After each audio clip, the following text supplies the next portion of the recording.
The Aurora Theater shooting. It all started one night when a 24-year-old man walked into the Century 16 movie theater. His name was James Holmes. It was July 20th, the day of the Dark Knight movie premiere. He arrived earlier than expected to get into the theater and unlocked the exit to get to his car. He left the emergency exit and came back when the movie was about 30 minutes in. When he re-entered the theater, he had multiple guns and was wearing SWAT gear. He stood in front of the theater and began to shoot. 12 people were killed and more than 54 people were injured. No one really knows to this day why he did it. The answer is still up for debate.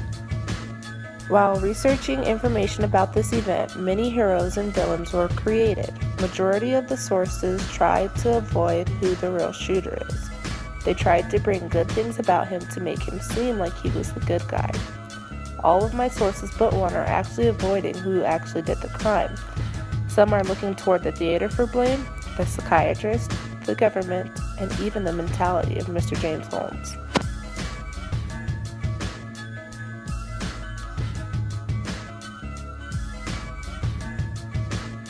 People that were directly involved and people that were indirectly involved were in support of the victims.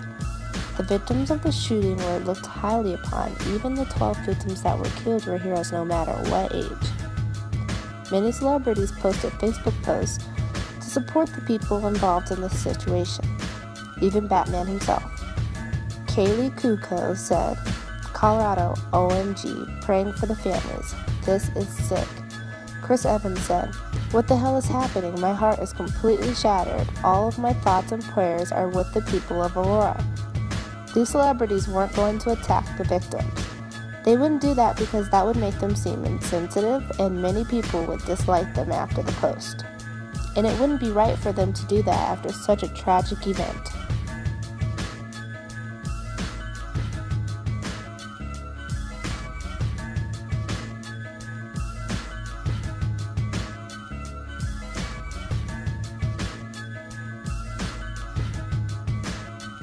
Author mentions the man carrying out a 4-month-old son in his arms and running and dodging bullets. At the same time, the author mentions the man is taking care of his girlfriend. By mentioning the 4-month-old baby and cradling it until they reach safety creates sympathy. The author used imagery to create a hero doing these magnificent things.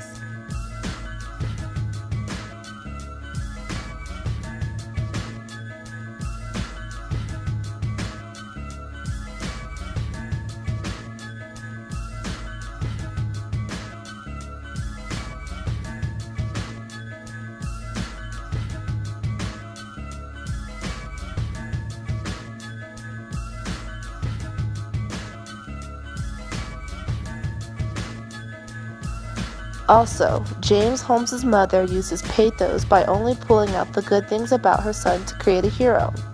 She said he never harmed anyone, ever until July 20th, 2012. He was an excellent kid. She also said, "When I got the phone call, I thought my son had been shot. I didn't think he was the shooter." She never mentions that her son was put into therapy for being depressed. As being a mother, it also brings an ethos. Everyone sees a mother as a loving, caring person that tells the truth, so the majority of the audience is going to believe what she says. She never mentions in her interview that he was put into therapy and he wasn't the average happy kid. She said all of these things in the article to make society and the jury to believe that he wasn't capable to do this and that it wasn't his fault. It was to pull the blame off of her son and to make him seem innocent. She also mentions at the end of the interview, schizophrenia chose him, he didn't choose it. "I still love my son, I still do." She does this to create sympathy. Saying this makes it seem like schizophrenia is the reason for all of this, and that it completely controls him. This last saying was to end it with something a sweet mother of a loving child would say when her child is innocent. Some also look to the theater to blame. Alison Frankel, the author of Placing Blame for Aurora Mass Shooting, is Movie Theater Responsible article, sides with the people that actually tried to sue the owners of the theater. The people were saying how the owners could have prevented the shooting. They believe that the theater should have had more security that night. Many people have questioned their thoughts, but Alison Frankel agrees and tries to figure out why the theater didn't do certain things. Some actually sued the theater for not being responsible. Just like the theater, the government was put on the stand. They were blamed for not having enough gun control to prevent things like this from happening. This situation and other things like it bring the government in for questioning. A big question that was asked was, how easy is it for a troubled man to legally acquire a small amount of firearms in the U.S.? This question was a major factor in the Aurora theater shooting. They used logos by bringing in past experiences, such as saying 126 people have died from mass shootings in 19 states within a year. People were trying to make the government seem bad by bringing in numbers about death. Death is a sensitive thing to talk about, and when someone or something is blamed, then people normally turn against it. The purpose for it was to get people to side with them and go against the government. Along with the government, Holmes, a psychiatrist, was blamed for the shooting. Fox News reported that Holmes, a psychiatrist, knew about him wanting to intentionally hurt many people. Fox News said that she believed that she needed to keep her client's information and feelings confidential. The author of this article used satire to point out the obvious side of view. To show the satire, the author uses quotation marks around some of the sayings by the psychiatrist. By using that punctuation, it is sarcasm. Some examples are when she said that she was so concerned, the author put quotation marks around the so concerned part. Many people do that when they are mocking someone. He mocked her because he didn't think what she said was truthful. By doing this, he is letting the reader know what side he's on. He wouldn't have mocked the person he's agreeing with. An article written around the shooting was trying to pull out a major lesson that many people need to learn. As a society, we learned a lot from this event. Many people might be to blame for this tragic event, but there is one person that can be blamed without a question. The author of this article believes that it isn't fair what they do when it comes to convicting Holmes. Pierce O'Farrell, a man that was actually shot by Holmes, had a different opinion than everyone else. He actually forgave him. He feels that everyone should be forgiven. He said something that could really touch someone's heart. He said some of the other survivors have said that they can't or won't forgive the shooter.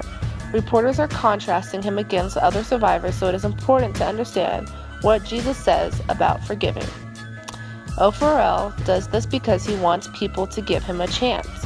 People make mistakes, and they should be forgiven no matter how big the mistake is. He has given Holmes a chance, and he's trying to get other people to.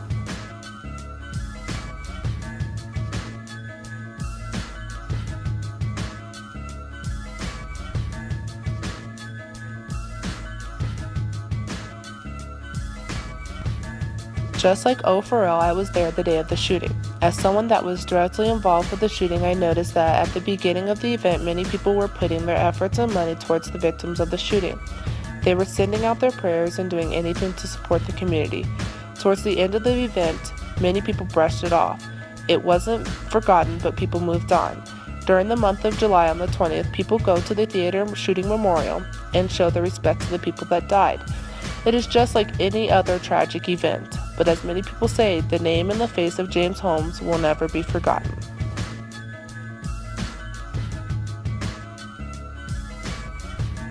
Thank you for watching. I hope you enjoyed.